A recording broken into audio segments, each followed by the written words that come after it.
What's good, guys? I'm a hero with my third place deck profile. It's an FTK. I don't care that I'm offending anybody. It's sweet. It's cool. It wasn't actually that great, but it was fun to play. All right, here we go.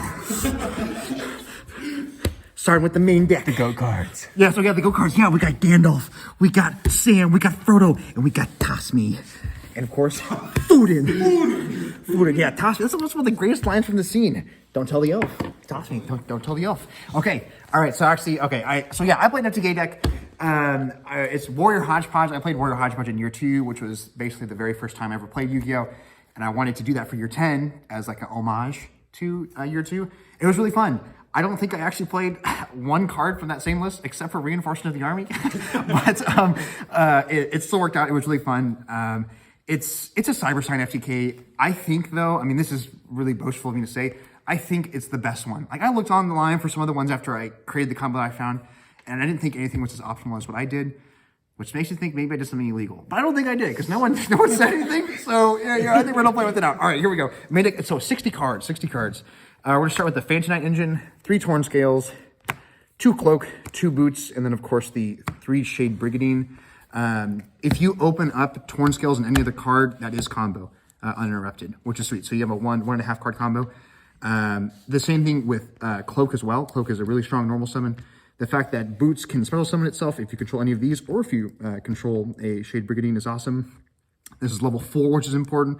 Level 4s are the most important. I'll explain the combo as we kind of get through to it, but this is one of the best engines in the deck. The next best engine in the deck is definitely the 3 Connector with the 1 Aqua Dolphin. Having an ability to look at my opponent's hand, figure out what they're playing, and then rip out the hand traps is crucial because you just lose the hand traps. That's the way it goes. If you're playing FTK, you're going first, you expect the hand trap, you got to get rid of it, whether that's Valor or Ash or any of the other things. This is one good way to get rid of it, and it baits the hand trap. Like they're going to have to stop the connector, and as long as you have extenders, you should be able to play through it. So those were by far the 2 best normal summons, Connector and Shade Brigandine. As a way to help with the chain blocking, I played 3 Blue Mountain Butter Spy. I did not like this card at first, but because it's a level 4, because it's a dark, which is also kind of important, I think this card is necessary. It sucks because you can't normal summon it, which makes it so that you have to have another normal summon in hand in order for it to be actually good. But that never came up when I was dueling today. There was some like random test hands when I was practicing with the deck that did come up, and it was like, man, do I cut it to 2? And it ended up being fine in the 60 card deck. I just think those situations are really niche. So the 3 was perfect. Next is a card that I think is in some ways better, which is the 3 ZS Ascended Sage. If you control no cards, special summon it. The effect with the rank of magic, wait, no one cares about that. You can just special summon it, and it's a level 4. And again, that's important. I'll talk about that later. What's also good is that if you open this and the Blue Mountain Butter Spy, you don't special summon it, you just normal summon it, and then you get the special summon of this. That's when the versatility of this card is important to make it so that Blue Mountain Butter Spy can be live. With that, I also played a 4th special summon with no card versus Junk Forward. It's not as good because it's level 3. It's still good, it's an easy card to side out. This card is like a technical flex spot. This could be another card. I just don't know what that card would be. This card played well, and I have no problems with it, but that is a spot I'm willing to consider another option for. Next up is a little fire engine that we had going, which I thought was valuable, which is the 3 Firefront Lady and the 1 Infernal Knights Oliver.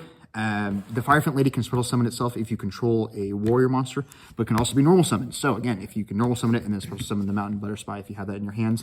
Oliver, you can search off of Durandal. Well, you can actually search both off Durandal. And it's a level 4, which comes up. The fact that it's a tuner almost came up today, which is kind of funny. It didn't actually, but again, it's just for weird niche scenarios where you have just strange hands, it's valuable to have a level 4 fire that you can search off the Durandal. You only need to play 1, you don't need to play more than that, and it worked fine. Next up is kind of like, we'll say the, I don't know, maybe the engine requirements of the deck to actually make it so it's an FTK. That would be Grepher and Armageddon Knight. Sometimes Grepher is just actually better than Armageddon Knight because you have a dark monster in hand that you want to discard in order to activate Grepher's effect, whether that's a Silent Boot so that you can get access to a Shade Brigandine. But most of the time, you're just summoning Armageddon Knight, and that's how you send Cyber Stein, which is a dark. That's wonderful. It's not a warrior, but it's will become sidekick soon enough, and then you go throughout your combo. Now, the strange thing, though, is what if you open up Cyber Stein? And in a 60 card deck, it's quite unlikely, but if it does happen, which it did happen today, and you lose an imperm, whatever.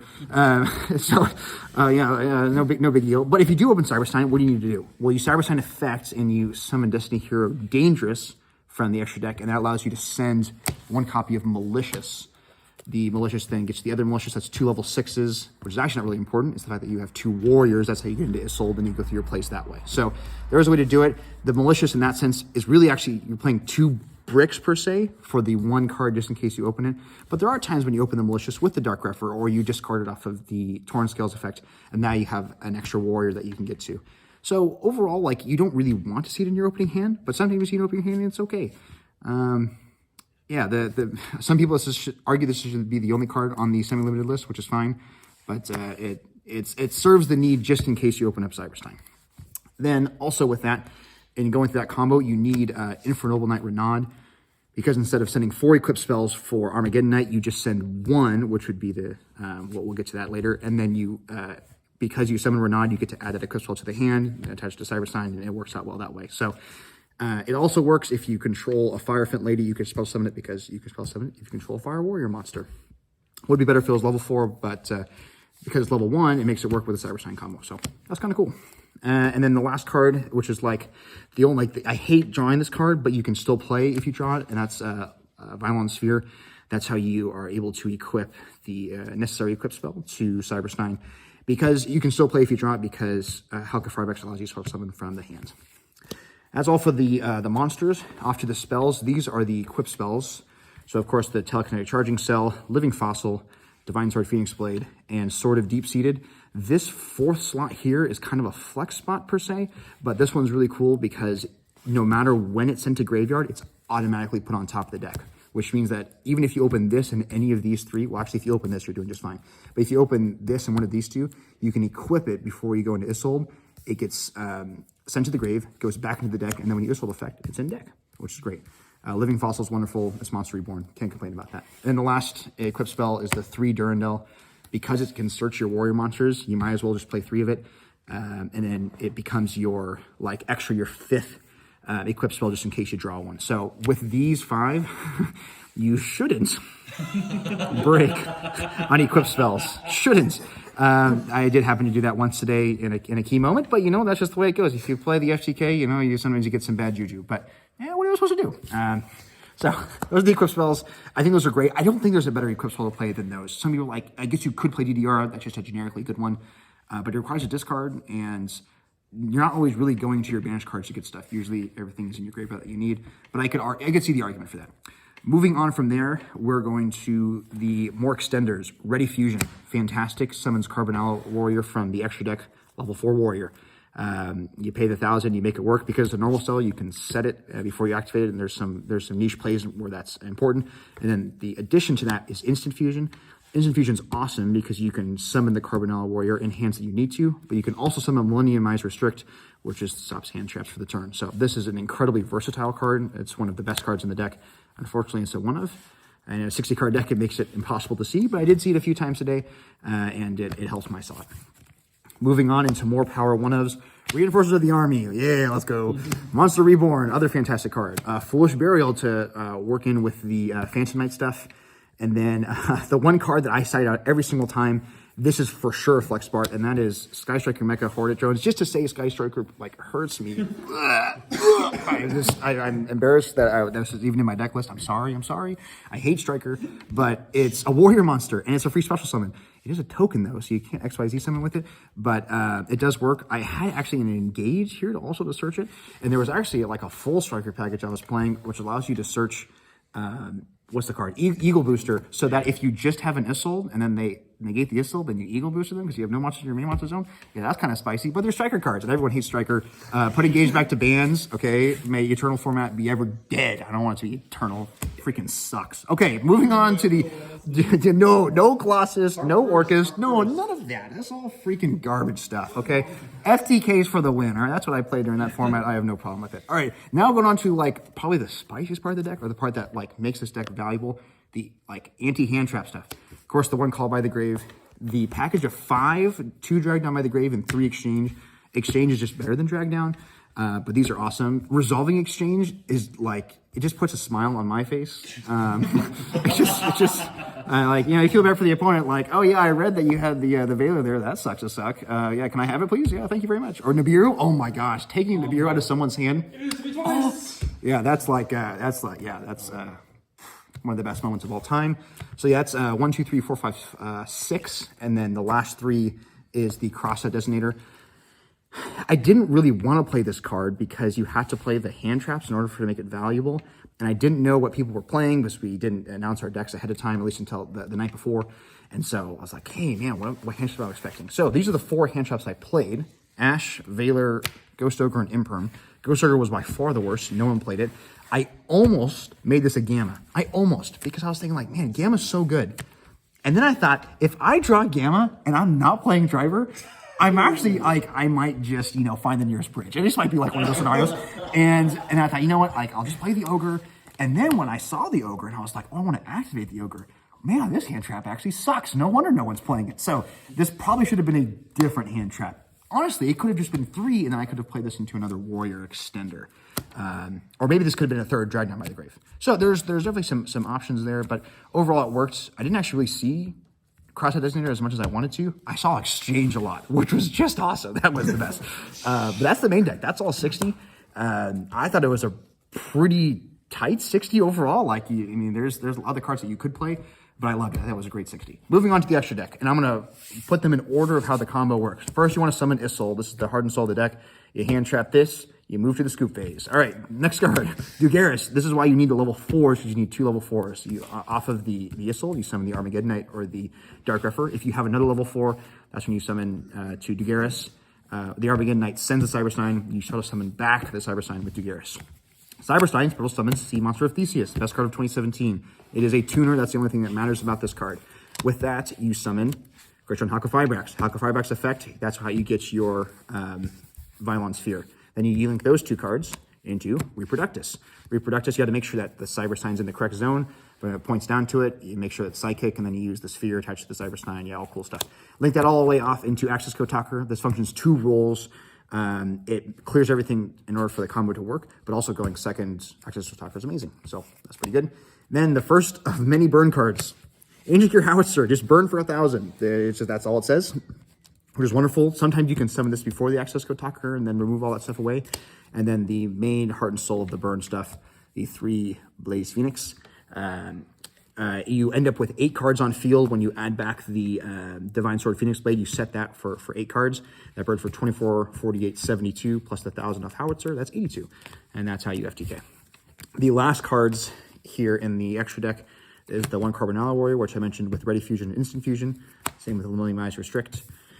Destiny Hero Dangerous, that's for the Cyber Stein combo. If you open Cyber Stein, you summon this guy. And then the last 2 cards, these are the really true flex spots. This should have been Appaloosa and what's the one rank 4? Babushka, because it stalls out. And there's times where, like, if they hand trap the Issol, which is the appropriate play, if you still have 2 level 4s, then you can summon the Babushka and at least, like, continue to play the game. I played these 2 cards for the side deck. This is number 38, Hope Harbinger, and then Dingirsu. They're both rank 8s, and they're important because the main fusions are all level 8s. So, as we move on to the side deck, if you Dark Ruler a field, you can't actually burn them that turn, right? Because it prevents them from taking damage for the rest of the turn. But you can still perform the combo. You can still summon these guys. They just can't activate their effects. So you summon all 4 of them, and then you make 2 rank 8s. And I thought that would be strong enough. You know, you have a field removal and then spell negate. I thought, oh, that's pretty good. That never came out today. If there was Appaloosa and Babushka, that would have been far better. So, like, in that niche scenario, man, that sounds pretty cool. It didn't work. I would definitely change that. I think that's the correct play. I didn't really side any hand traps. I sided board breakers. I thought that was the appropriate way to play. I could be wrong about that. So the next card, 3 evenly matched, and then 3 Ribbon Droplet. Those are the main stuff. Like, Droplet is amazing, of course. These all require attention from the opponent. If your opponent doesn't deal with them, then you're free to FTK, and that's what's most important. If the opponent does deal with them, then you are a step closer to FTKing because you have an interaction that you've dealt with. I didn't think that a single hand trap was strong enough to stop a combo, especially with all Punk Therion and stuff. Like, these decks are really strong, really volatile. They can just continue and go and go and go. They can play through that stuff. And I thought, okay, well, you can set up your board, and then let's see how you do with droplets. I didn't win any games going second. That tells you what happened. Okay. The next cards, Game of Seal and Kumungus. The idea is just like, hey, you have a cool card. I can just kite you over it. Again, that deals with the negate. It wipes off the board.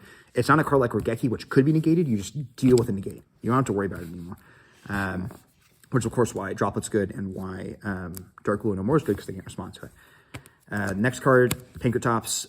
If you open up Pinkertops and evenly match, it's just so good because you spread some of the Pinkertops and your opponent knows it's happening. You enter battle phase, attack, quick effect, pop another card, end of battle phase evenly matched. That's crazy. That's pretty cool. Wish I resolved that today, in my dreams. The one Nibiru, this almost was in the main deck for the crosshead designator target. Seeing people main Nibiru today had me nervous. I was like, watching other people play, like, oh yeah, trying to scout out and stuff. Oh, he's main Nibiru. If I get Nibiru going game one, I wish I had decided that. That didn't actually come up, but, that's the way to go. And then the last two, Twin Twister and Harpy's Feather Duster. This was just in case I was dealing with some, I don't know. I didn't know whether, back row stuff. It ended up being important against Ian playing Weather Painters. And they get some other random stuff, like Trevor, he sided in Zombie World against me, which I learned was a one of in his deck. What the heck? Drew it. And then you Twin Twisted out because you need warriors in order to summon Isolde, so that worked out. Never saw the Duster, but the idea is that it's just like a better version of Twin Twister. So that is the main extra inside. Yeah, it's an FTK. Yeah, I know it's toxic. I don't care, all right? The reality is that when I was, trying to build this deck, I'm like, hey, how strong can we get with Armageddonite? Part of it is that if decks are really good at just going and going and going and having gas to go through multiple turns, why not just make it so they can't play? So if you want to win a duel, you just win before they can activate a card. Okay, I know, well, it ruins, And so I thought that was the best way to do it. What I'm thankful for, and honestly, I'm very thankful for the people who are here, is that you guys did not hear me on the Friday night. So Friday night, I was dressing up snazzy. We'll throw up a picture here. We had this cool celebration where we all announced our decks. So no one knew what everyone was playing. And I'm nervous. Heck, I'm about to say I'm playing an FTK and I'm no longer going to have this friend group. They're going to exercise me. They're like, you're out. No one likes you anymore. You're playing FTK. And said people were like, whoa, Jacob, how'd you come up with this combo? We're looking forward to the deck profile. How does it work? And I'm thankful for that. I'm looking forward to showing up to a regional and schlacking up some foos with this. But in the meantime, I love you guys. This group is awesome. Keep making it happen.